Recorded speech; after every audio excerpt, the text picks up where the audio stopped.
Gênesis capítulo 1. Hoje nós começamos uma série de mensagens perseguindo Cristo nas Escrituras. E a Bíblia é um livro fantástico. É diferente de tudo o que qualquer ser humano pode fazer. É por isso que nós cremos numa teoria chamada de inspiração. A Bíblia não é um livro humano. E muita gente usa esse argumento para esvaziá-la de seu poder. A Bíblia é um livro divino em sua autoria.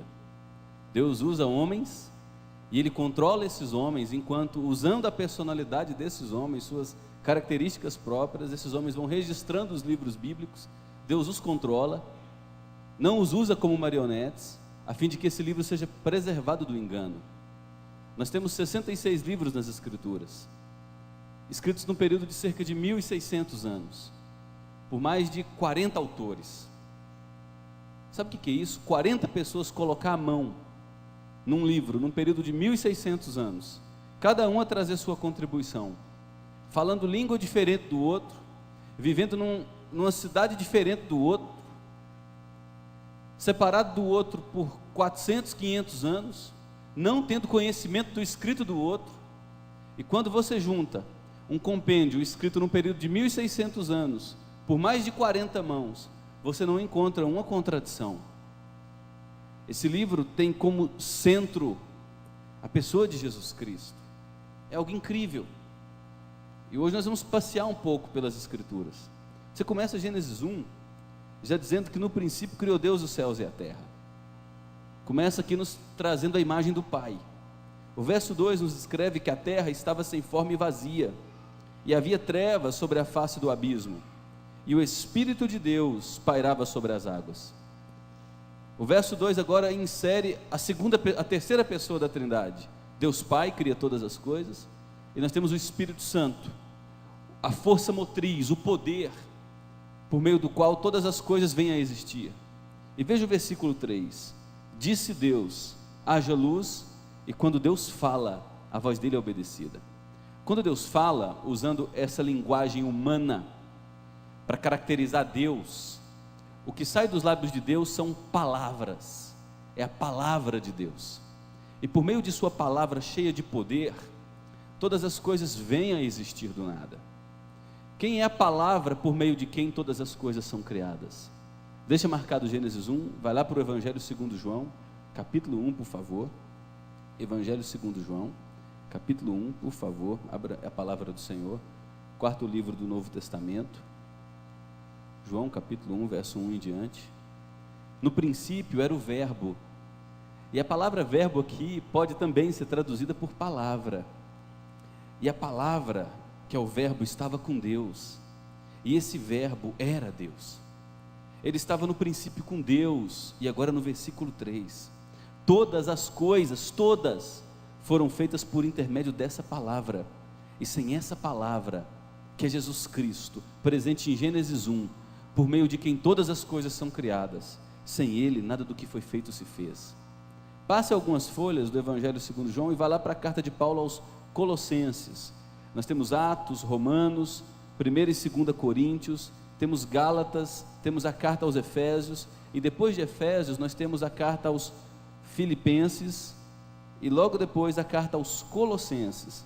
Veja no capítulo 1, o que Paulo nos fala a respeito de Jesus Cristo. Capítulo 1 de Colossenses, Paulo vai dizer no versículo 13, que Deus, Colossenses capítulo 1, a partir do verso 13, Paulo vai nos dizer que Deus Pai nos libertou do império das trevas, e nos transportou para o reino de seu Filho, que é marcado por amor. Através do reino desse Filho, nós recebemos a redenção, que é o perdão dos pecados. Veja o que Paulo vai dizer a respeito de Jesus Cristo no verso 14. Ele é a imagem do Deus invisível. Quem vê Cristo vê o Pai. Ele é o primogênito de toda a criação. E olha o que Paulo explica. Pois nele, em Cristo, foram criadas todas as coisas, nos céus e sobre a terra, as visíveis e as invisíveis, sejam tronos, soberanias, principados e potestades, que são poderes espirituais e poderes terrenos. Tudo foi criado por meio de Cristo, e tudo foi criado para Ele. Cristo é antes de todas as coisas, nele tudo é mantido. Cristo é o cabeça de todas as coisas, da igreja. Ele é o princípio, o primogênito de entre os mortos, para que em todas as coisas tenha a primazia. Passe mais algumas folhas e vá para Hebreus, por favor. Depois de Filemão, nós temos a carta aos Hebreus. Veja o que o autor já nos diz no capítulo 1, na carta aos Hebreus, a respeito de Jesus Cristo. Havendo Deus, outrora falado muitas vezes e de muitas maneiras aos pais pelos profetas, e nesse versículo 1, o autor aos Hebreus nos lança para todo o Antigo Testamento, de Gênesis a Malaquias. Ele está dizendo, toda a palavra de Gênesis a Malaquias aponta para Jesus Cristo. Tendo Deus outrora falado muitas vezes e de muitas maneiras aos pais pelos profetas, nesses últimos dias nos falou pelo Filho. Esse Filho, que é Jesus, foi constituído herdeiro de todas as coisas, e por meio desse Filho, Deus fez o universo. Esse Filho é o resplendor da glória, e ele é a expressão exata do ser de Deus. Esse Filho sustenta todas as coisas pela palavra de seu poder. Ele realizou a purificação dos nossos pecados e se assentou à direita da majestade nas alturas. Esse Cristo se tornou tão superior aos anjos, quanto herdou mais excelente nome que eles. Agora você pode voltar para o livro de Gênesis, por favor, no capítulo 2. Veja só um outro detalhe em Gênesis capítulo 1, versículo 26. Observe, por gentileza, que os verbos e os pronomes estão no plural, porque é um Deus plural que cria todas as coisas. Deus Pai, através de sua vontade criadora, no poder do Espírito, e através da palavra que é Jesus Cristo, que é aquele por meio de quem todas as coisas são criadas. Veja o versículo 26, também disse Deus, olha o plural, façamos o homem, veja os pronomes, a nossa imagem, conforme a nossa semelhança. Deus fala com uma pluralidade de pessoas, Deus Pai, Filho e Espírito Santo. Depois que Deus cria todas as coisas, vá para o capítulo 2 de Gênesis. O texto do capítulo 2 nos diz que do solo fez o Senhor Deus brotar toda sorte de árvores, agradáveis à vista e boas para alimento. E também a árvore da vida, no meio do jardim, e a árvore do conhecimento do bem e do mal. Deus cria não uma horta, não um pomar, Deus cria um lugar de delícias. A palavra Éden significa lugar de gozo, de profunda felicidade, um ambiente absolutamente harmônico, onde homem, Deus e a criação coexistem em perfeição. É um lugar inimaginável, tamanha a sua majestade e glória. Nesse lugar sem pecado, Deus planta a árvore da vida, e o homem tem liberdade para se alimentar abundantemente da árvore da vida. E veja um detalhe, gente, em Gênesis 3, depois que o pecado entra na história humana, e todas as nossas relações são destruídas, nossa relação com Deus é destruída, nós morremos, nós não temos apetites espirituais que brotam de nós de maneira verdadeira, nós só conseguimos amar a Deus depois que Deus nos ama, nós só conseguimos nos converter depois que Deus nos converte a Ele, nós morremos.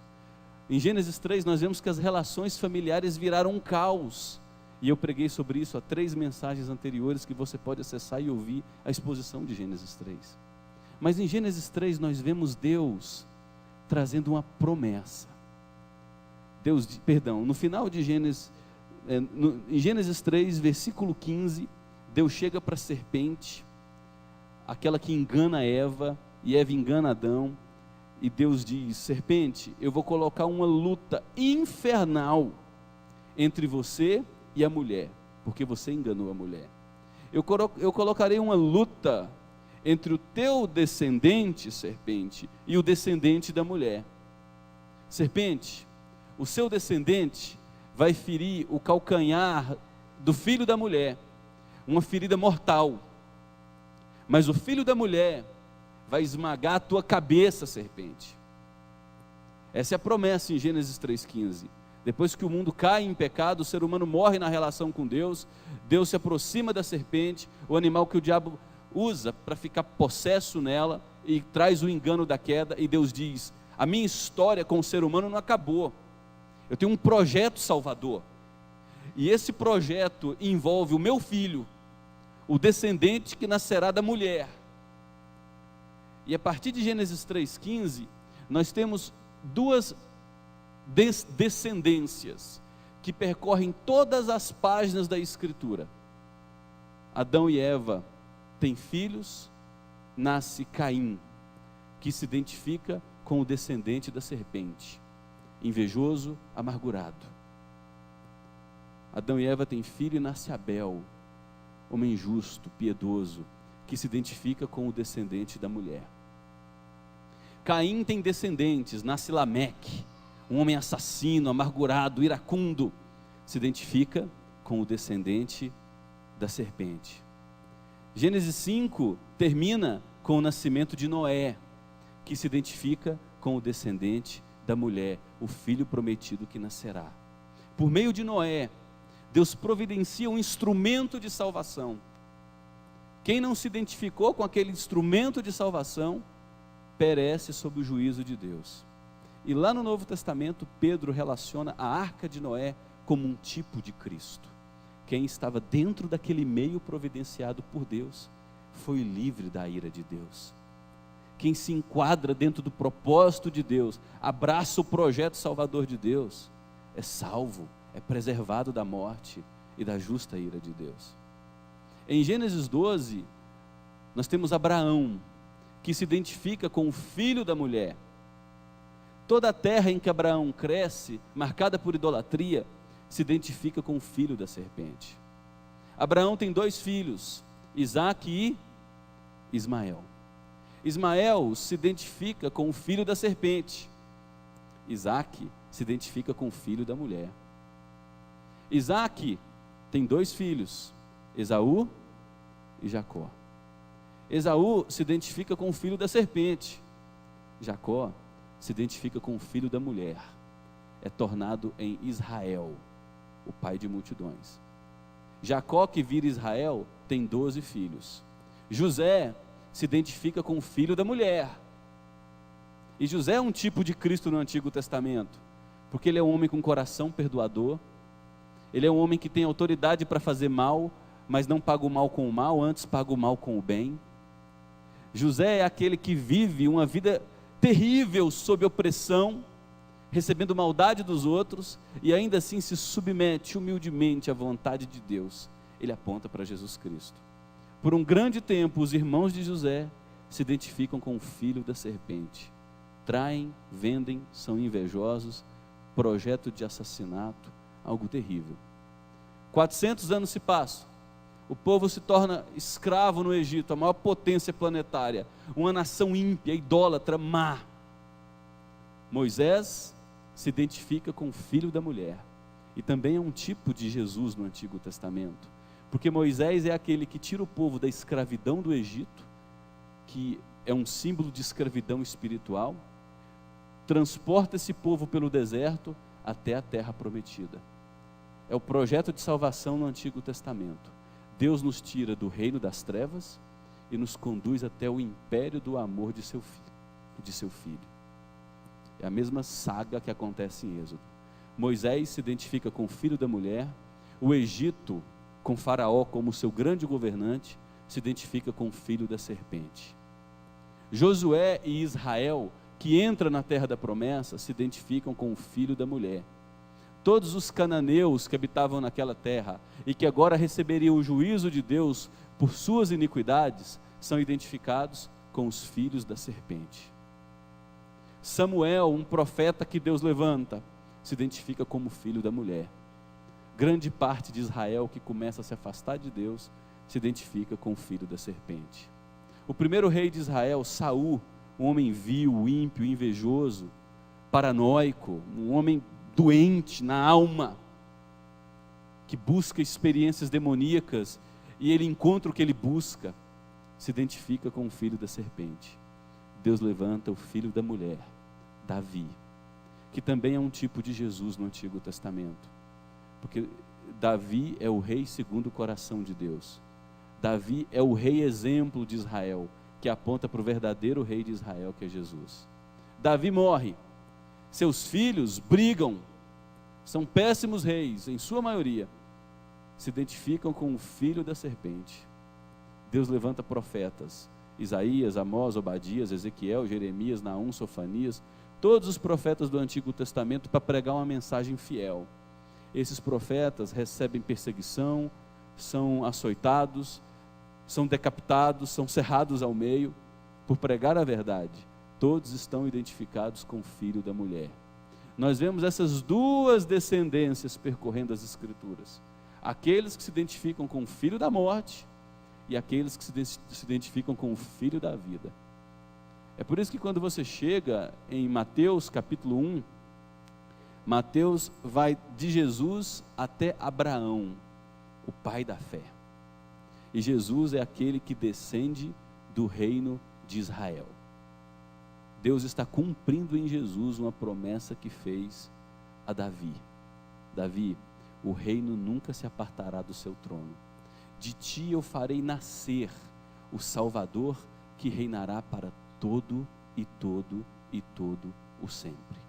Toda a Escritura aponta para Jesus Cristo. É por isso que em João capítulo 5, Jesus olha para a liderança religiosa que não estava reconhecendo nele a figura do Salvador, porque Jesus ele era muito diferente dos paradigmas religiosos. Jesus não se vestia de toga, de grandes roupas. Jesus não tinha aquela parafernália toda, rituais. Jesus comia com pecadores. Ele ia para uma festa onde tinha gente imprestável, tocava em leproso. No dia de sábado ele pegava milho para fazer um churrasco, para assar o milho e comer com seus discípulos. No dia de sábado ele trabalhava para fazer o bem às pessoas. Ele fere todos os paradigmas da liderança religiosa. E a liderança religiosa chega a um ponto que olha para Jesus e diz: só há uma explicação, tudo o que ele faz é porque ele está possuído pelo maioral dos demônios. Belzebu, o rei dos demônios, é quem está nele. Jesus ironiza a liderança religiosa e diz: que história é essa? Como é que o diabo, que é tão inteligente, quer crescer o seu reino se dividindo? A casa está enfraquecendo. Aí em João capítulo 5, versículo 39, Jesus diz: examinem as Escrituras, olhem para a Bíblia, porque julgais ter nelas a vida eterna, e são elas mesmas que testificam a respeito de mim. Jesus nos convoca a olharmos para a Bíblia toda, porque toda a Bíblia fala dele. Ele é o centro de todas as coisas. Lembra da árvore da vida que eu disse para vocês ainda há pouco, que estava no lugar de delícias, naquele ambiente perfeito, aquele jardim palaciano, e depois do pecado o homem foi proibido de comer da árvore da vida. Deus coloca um obstáculo, uma barreira intransponível, porque o homem está morto em delitos e pecados. Agora vá lá para Apocalipse, depois da obra de Jesus, capítulo 2, Apocalipse, capítulo 2, o último livro das Escrituras. Deus escreve uma carta à igreja de Éfeso, uma igreja muito conservadora, uma igreja boa demais em muitos aspectos, uma igreja que a gente pode chamar de ortodoxa. Ortodoxia é a fidelidade à verdade. Veja as características da igreja de Éfeso. Paulo diz, olha, no versículo 2, do capítulo 2 de Apocalipse: eu conheço as suas obras, igreja, eu sei do teu labor, da tua perseverança, eu sei que vocês não suportam homens maus, eu sei que vocês colocam à prova os que a si mesmos se declaram apóstolos e não são, eu sei que vocês os acharam mentirosos porque eles não passam pelo crivo da palavra, eu sei que vocês perseveram, suportam provas por causa do meu nome e não te deixaste esmorecer. Só que a igreja de Éfeso tem um problema muito sério, ortodoxa, cabeça grande, estuda muita teologia, mas perdeu o princípio fundamental de todas as coisas, perdeu o amor. E quando você perde o amor, você não tem mais nada. As obras não passam de trapo de imundície, a religiosidade não tem sentido nenhum, tudo é pesado demais.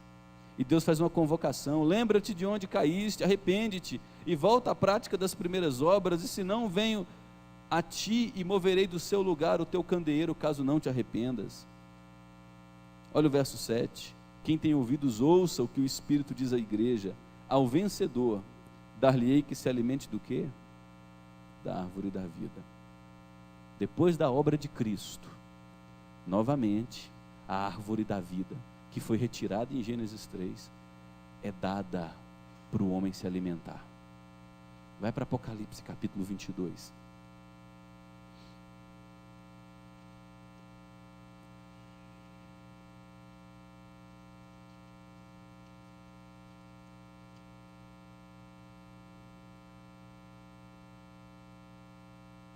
Versículo 2. Aqui Apocalipse já nos fala, numa linguagem humana, cheia de simbolismos, de como será o novo céu e a nova terra. E lembre-se, essa imagem de Jerusalém celestial, é porque Jerusalém no Antigo Testamento é símbolo da presença de Deus no meio do povo. Não é que uma cidade literal desce do céu, é a presença de Deus e Cristo em glória descendo, julgando todas as coisas e fazendo desse mundo no qual nós habitamos, novos céus e nova terra. É o jardim do Éden que foi perdido, sendo restaurado e elevado à sua plenitude, o lugar de delícias. E olha o que vai acontecer nesse novo céu e nessa nova terra no verso 2. No meio da sua praça, de uma e outra margem do rio, está a árvore da vida, que produz 12 frutos, dando o seu fruto de mês em mês, e as folhas da árvore são para cura. O ser humano terá acesso eterno à vida e vida em abundância, porque ele vai poder se alimentar da árvore da vida. Olha o verso 3: nunca mais haverá qualquer maldição, nela estará o trono de Deus e do Cordeiro. Os que estiverem nessa presença de Deus contemplarão a sua face, e na sua fronte está o nome de Deus. Maravilha isso, meus irmãos. Quem é a árvore da vida? Eu sou a videira, vós os ramos. Quem estiver plantado em mim, esse dará muito fruto. Eu sou o pão que desceu do céu. Eu sou a água da vida. Eu sou a luz do mundo. Eu sou. Essa expressão está repleta de repetições no Evangelho segundo João, todas, sem exceção, vindas dos lábios de Jesus.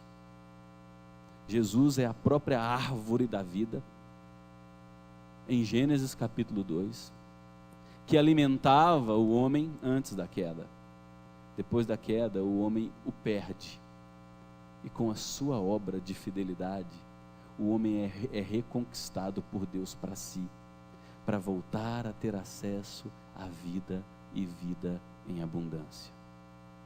Louvado seja Deus, porque Ele cumpre toda a sua palavra. Eu já ouvi de algumas pessoas, e não é daqui não, tá, gente? Deixa eu falar logo para relaxar vocês. Não é daqui, viu, por favor. Fica tranquilo. Dizendo assim: pastor, eu não leio muito o Antigo Testamento, porque para mim o Antigo Testamento é um livro de leis e não tem mais valor. Eu gosto do Novo Testamento. Aí nós elegemos uma Bíblia dentro da Bíblia.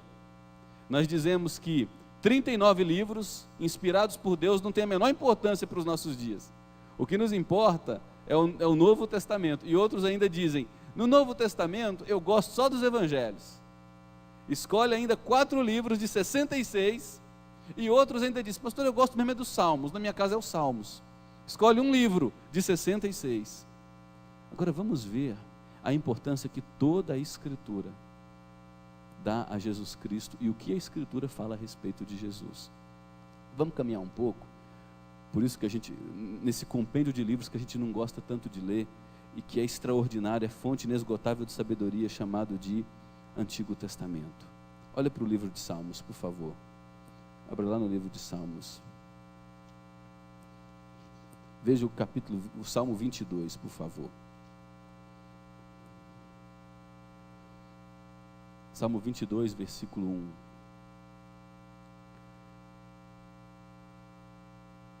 Salmo 22, versículo 1. Veja o que a santa palavra diz. Deus meu, por que me desamparaste? Quem fala isso?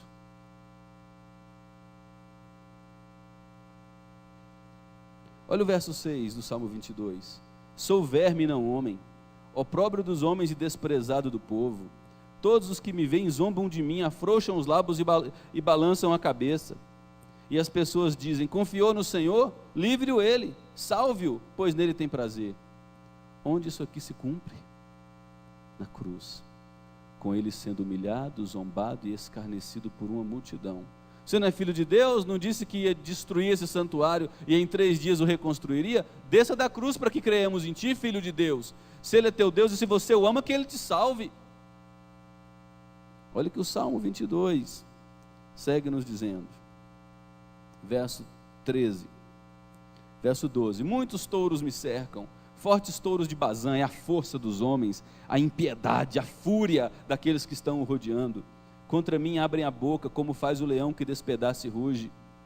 Olha o que ele diz aqui, derramei-me como água, todos os meus ossos se desconjunturaram, o meu coração fez-se como cera, derreteu-se dentro de mim, secou-se o meu vigor, a minha língua se apega ao céu da boca, cães me cercam, verso 16, transpassaram-me as mãos e os pés, posso contar todos os meus ossos, todos olham e encaram em mim. Olha o verso 18, repartem entre si as minhas vestes, e sobre a minha túnica deitam sorte. Aonde isso se cumpre? Olha o que o Salmo 41 nos fala do traidor, versículo 9 do Salmo 41, Salmo escrito, meus queridos, cerca de 1000 anos antes de Jesus existir. Até o meu amigo íntimo, em quem eu confiava, o amigo que comia do meu pão, levantou contra mim o calcanhar. De quem Jesus está falando? Judas Iscariotes, da traição. Vai para o livro do profeta Isaías, por favor, passe aí Salmos, Provérbios, Eclesiastes, Cântico, e vai para Isaías, por favor, capítulo 7, veja o que Isaías nos fala do nascimento e da obra desse Jesus, a árvore da vida que alimenta as nações.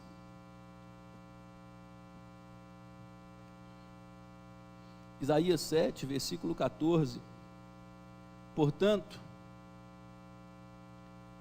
o Senhor mesmo vos dará um sinal, 700 anos antes, do nascimento de Jesus, eis que a virgem conceberá e dará à luz um filho, e ele vai ter nome. Isaías ainda dá o RG, o seu nome será Emanuel.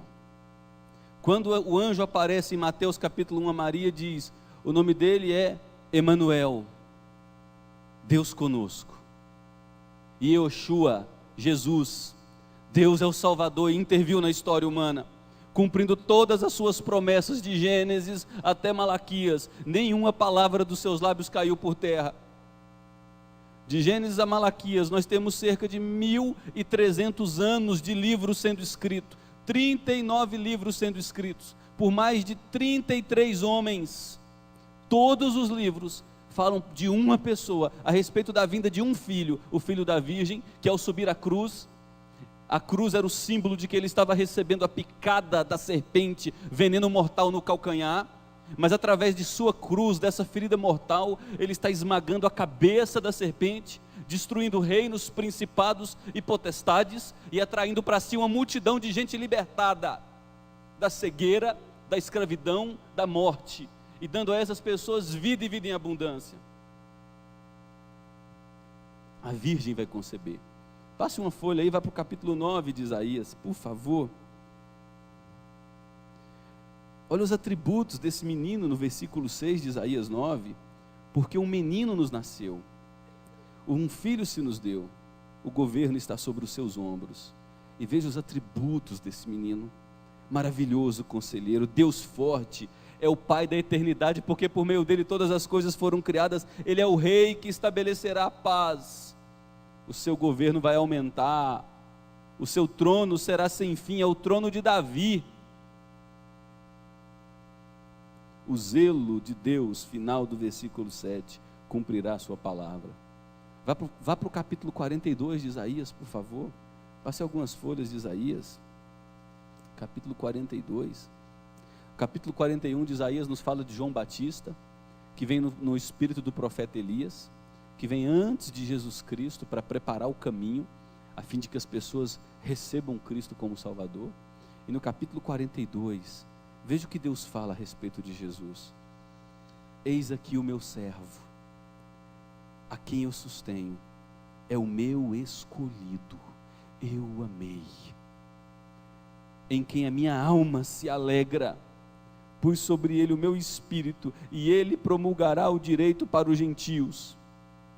Quando o Espírito Santo desce sobre Jesus na ocasião do batismo no Rio Jordão, uma voz vem do céu: este é o meu filho amado, em quem a minha alma tem prazer. Isaías 42 sendo cumprido. Olha o que Isaías 42 segue dizendo a respeito da obra desse menino: não clamará, não gritará, não fará ouvir a sua voz na praça, não fará estardalhaços, não se envolverá em alta cúpula política, não será um homem poderoso, não terá livre acesso aos guetos da liderança religiosa, mas ele não esmagará a cana quebrada, não apagará a torcida que fumega, na verdade promulgará o direito. O que essas expressões do verso 3 significam? Significa que o ministério de Jesus será para curar gente doente, não vai esmagar a cana quebrada, ele não vai acabar de destruir quem está pisado, não vai apagar a torcida que fumega, é a velinha, aquela chama pequenininha da vela, que está quase acabando a força da vela. Ele não vai chegar e pôr o dedo ali para apagar aquela vela, ele vai restaurar o ser humano. É o ministério desse filho. Não desanimará, nem se quebrará, até que ponha na terra o direito, e as terras do mar aguardarão a sua doutrina. Através da obra desse filho, além mar, além das fronteiras do Oriente, o Ocidente será alcançado. Povos de toda tribo, língua, nação serão alcançadas por meio da palavra que diz que o Filho nasceu, o Rei da eternidade. Quem promete que tudo isso vai se cumprir? Versículo 5: assim diz o Senhor, o que criou os céus e os estendeu, formou a terra e tudo quanto produz, que dá fôlego ao povo que nela está e o espírito que andam nela. Eu, o Senhor, Deus diz a Jesus, te chamei em justiça, tomar-te-ei pela mão, vou te guardar e te farei mediador da aliança com o povo, para que você seja luz para o mundo, luz para os gentios. Abra os olhos aos cegos, tire da prisão o cativo, tire do cárcere os que jazem em trevas. Eu sou o Senhor Deus. E Deus termina dizendo que a palavra dele será cumprida. Aí você vai para Isaías 53, vou ler algumas páginas, por favor. Versículo 4. Isaías 53, verso 4.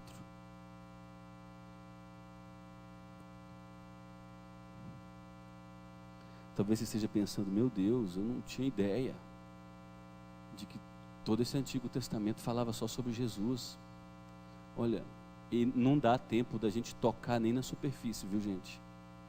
Eu quero te estimular a ir para águas profundas, a se banhar nessa revelação, a ser edificado na verdade, a ter seus olhos abertos para enxergar a vida, e experimentar a vida e vida em abundância através do estudo da Santa Palavra, porque tem muito mais, mas é muito mais do que isso.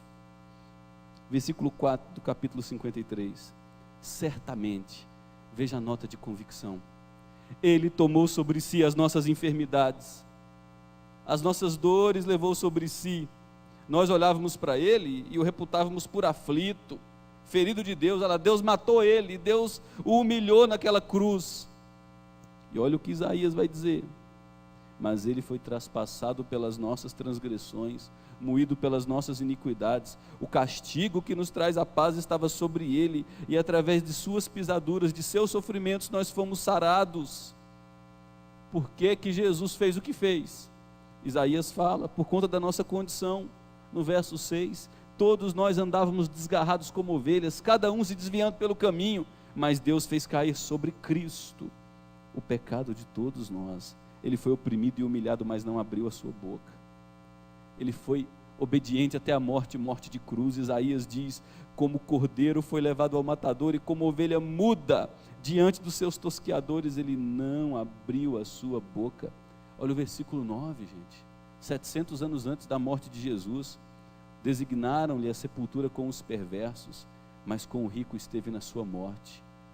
Assim que Jesus morre na cruz, José de Arimateia, um grande rico da Judéia, chega no governador e diz: me deixa enterrá-lo numa lápide, numa gruta, um cemitério que eu fiz recente, e ninguém foi enterrado lá. Jesus é enterrado num túmulo de ricos. 700 anos antes. Olha a consequência da obra de Jesus Cristo no verso 11: ele verá o fruto do difícil trabalho de sua alma e ficará satisfeito. Agora olha o que o Deus Pai diz: o meu servo justo, com o seu conhecimento justificará muitos, porque a iniquidade deles levará sobre si. E Deus dá garantias ao Filho: eu lhe darei muitos como a sua parte, e com os poderosos repartirá ele o despojo. Porque Cristo ofereceu uma obra integral, Deus dará a Jesus um povo. Essa é a conquista de Jesus, a minha vida e a sua vida. Aí você diz: isso é para mim?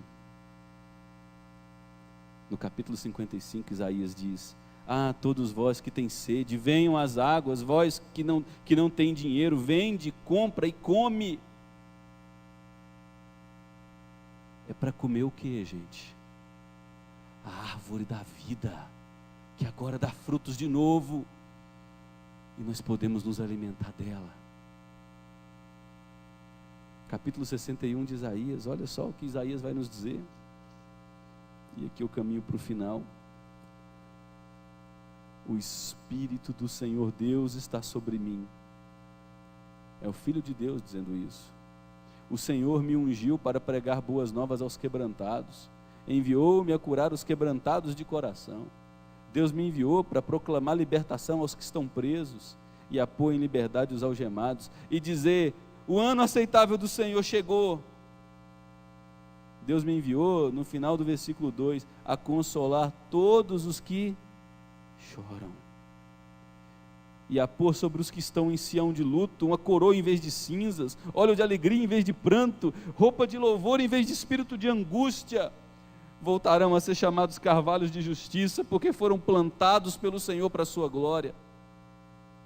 Vai lá para Lucas capítulo 4, e é lindo você ver a escritura que se conectando em tudo. Lucas capítulo 4, Evangelho segundo Lucas capítulo 4.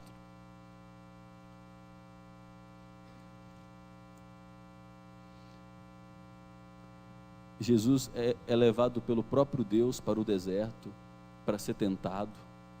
Ele vence todas as tentações do diabo, assim de se tornar o nosso justo mediador, o nosso fiel salvador.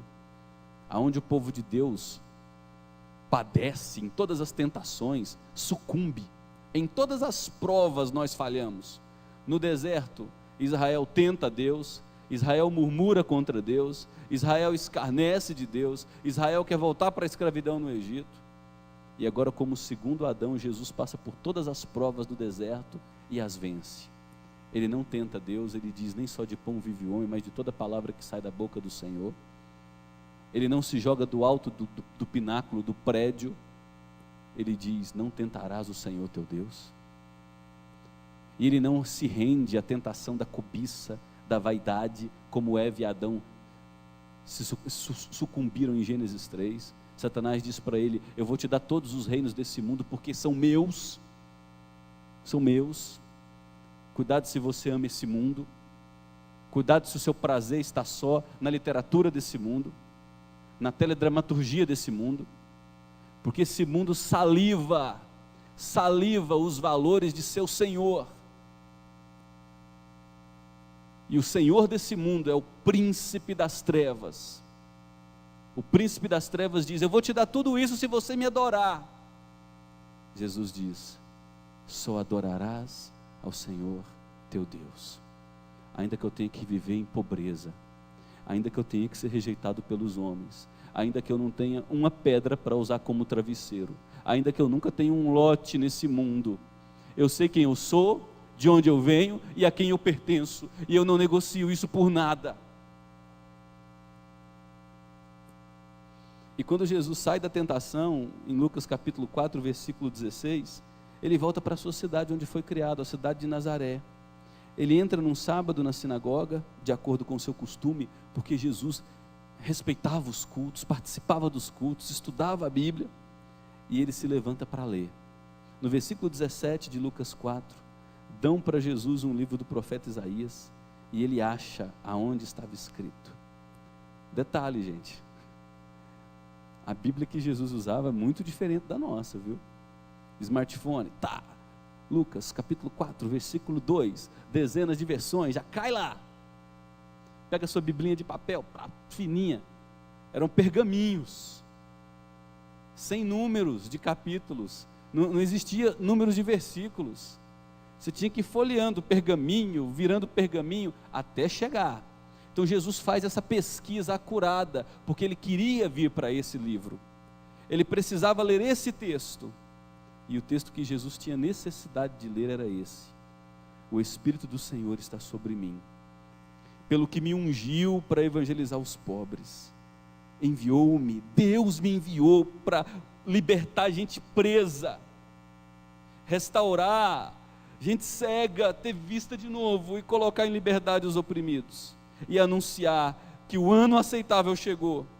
Jesus fecha o livro, devolve ao assistente que está na sinagoga e se assenta. Todos olham para Jesus, e aí no verso 21 ele diz: hoje se cumpriu o que vocês acabaram de ouvir.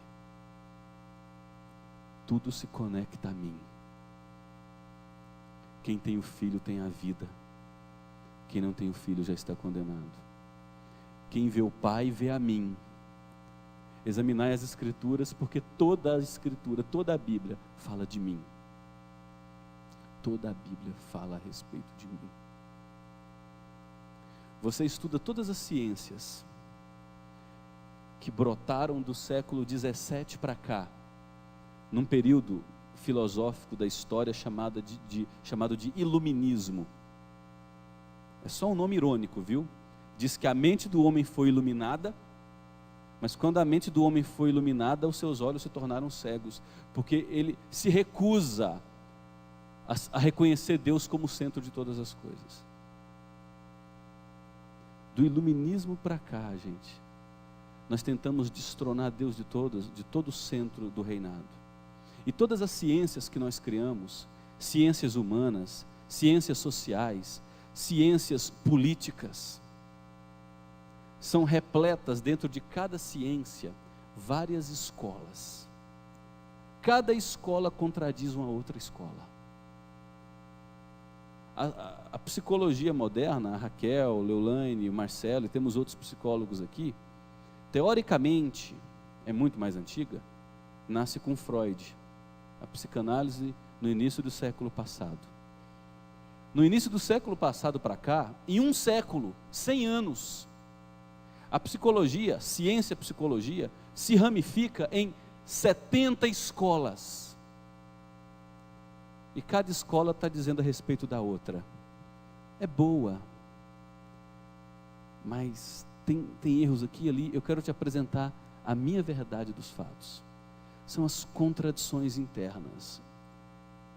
Você pega as Escrituras, 1600 anos, mais de 40 autores, que não se conheciam, separados por séculos de distância, não tinham acesso aos livros do outro, vivendo em outra realidade completamente diferente, outro sistema político, econômico, cultural. E quando esse homem escreve um livro, e o livro dele depois é agregado ao livro de outro, por Deus, só um milagre faz isso, fechando um compêndio de 66 livros, você só encontra uma mensagem em 66 livros, porque Deus amou o mundo de tal maneira que enviou o seu Filho, para que todo aquele que nele crê não morra, mas tenha a vida eterna.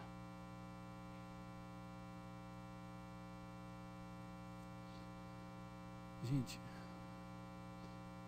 eu não sei o que vocês pensam a respeito disso, mas isso me dá uma sensação de tanta indignidade a respeito de mim mesmo, de tanto desrespeito. Se a gente fica sabendo de tudo isso, por que as nossas paixões mais centrais, mais libidinosas, furiosas, não estão concentradas em conhecer esse livro? Por que a gente não esmurra o próprio corpo para tentar pôr mordaça nessa vaidade, nessa futilidade que ocupa a nossa rotina, correndo atrás de vento o tempo todo, para conhecer a respeito dessa vida?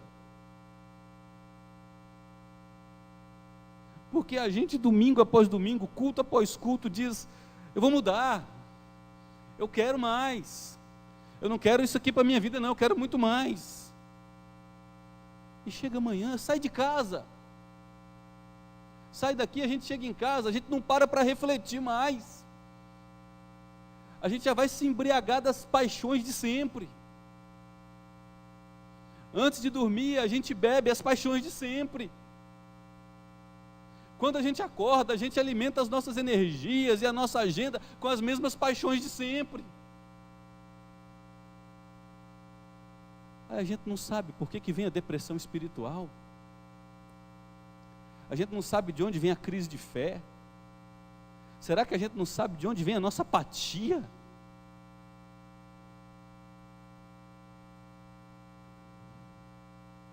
É porque está faltando, gente, de todos nós, jogar cinza na cabeça. É um simbolismo de humilhação, deixar o rosto corar de vergonha, vestir pano de saco e dizer: eu tenho fome, mas eu não estou indo para o banquete que foi me preparado na eternidade. Eu tenho sede, mas eu não estou indo para a fonte da água da vida. Está faltando a gente fazer uma ruptura radical com um sistema que adoeceu o nosso coração.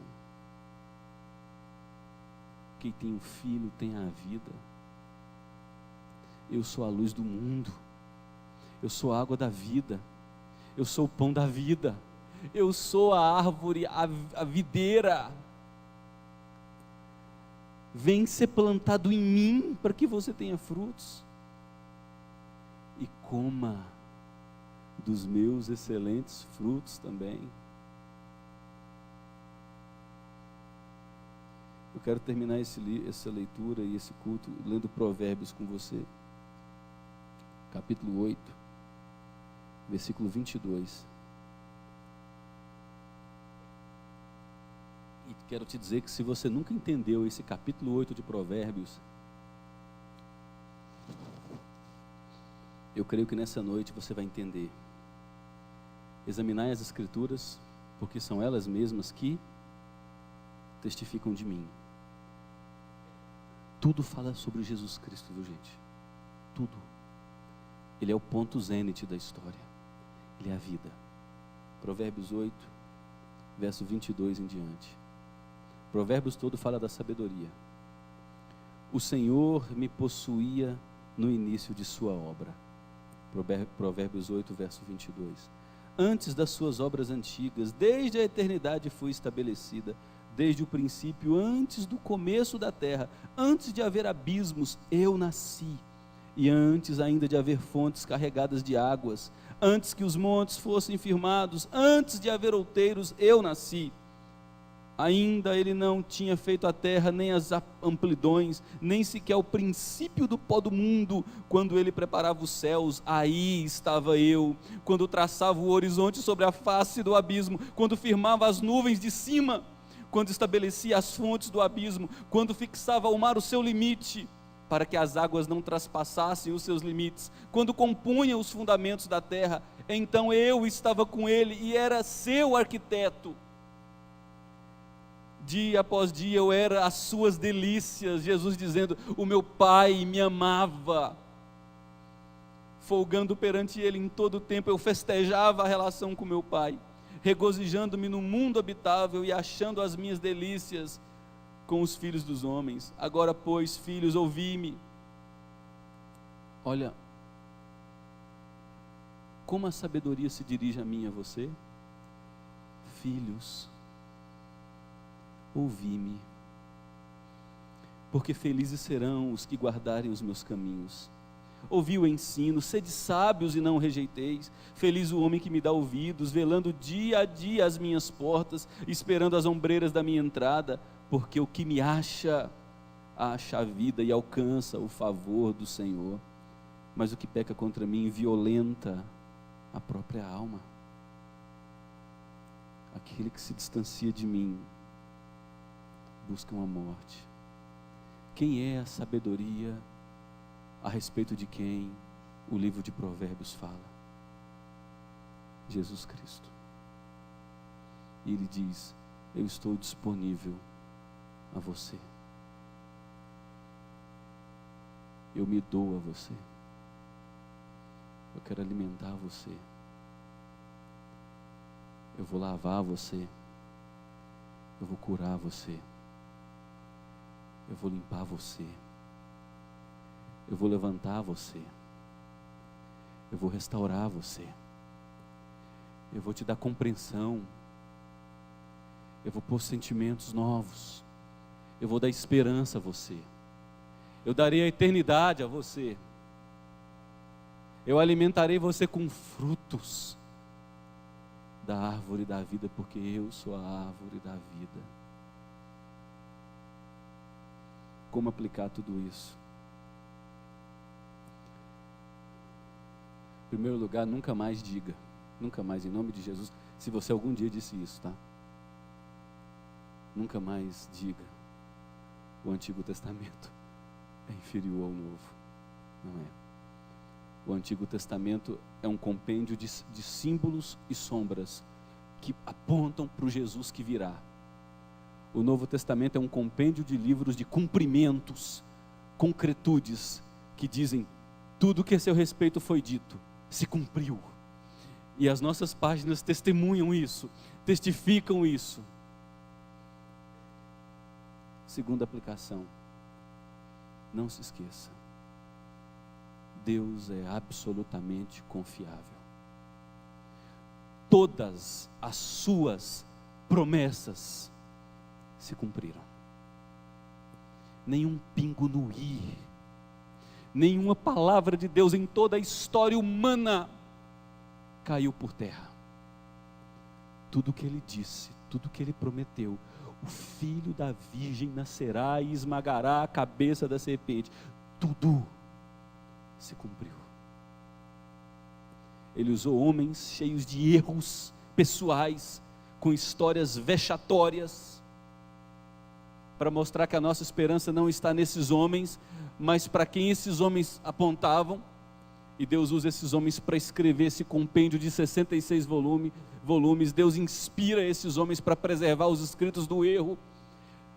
Em 1600 anos, 40 mãos diferentes, nós temos o Santo Livro, com uma única mensagem: veio o Salvador.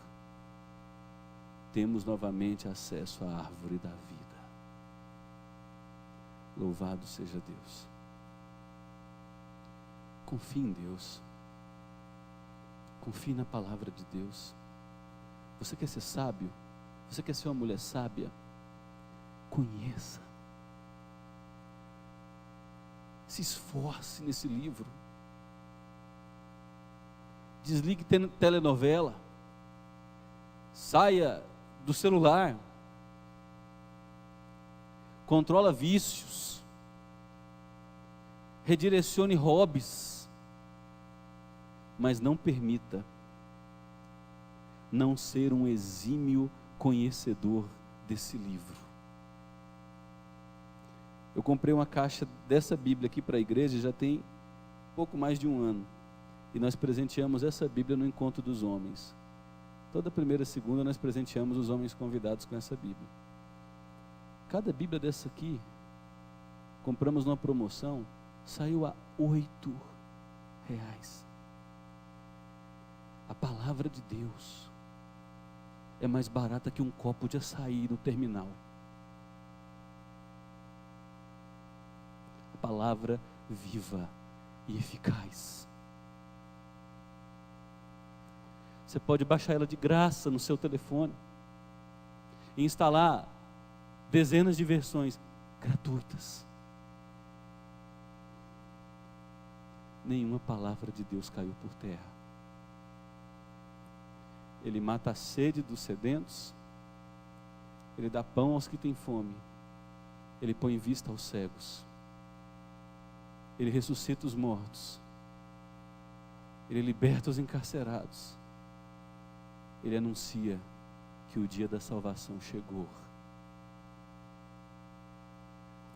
Que Deus te dê vida e vida em abundância. Que Deus ame seu amor por Jesus, aumente seu amor por Jesus Cristo. Que Deus te dê perseverança. Que Deus te dê revelação espiritual nessa noite para entender que a sua vida está em Jesus Cristo.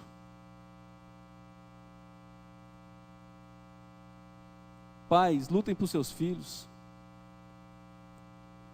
Nossos filhos vão para a universidade para se formar e saem imbecis, cooptados pelo marxismo cultural.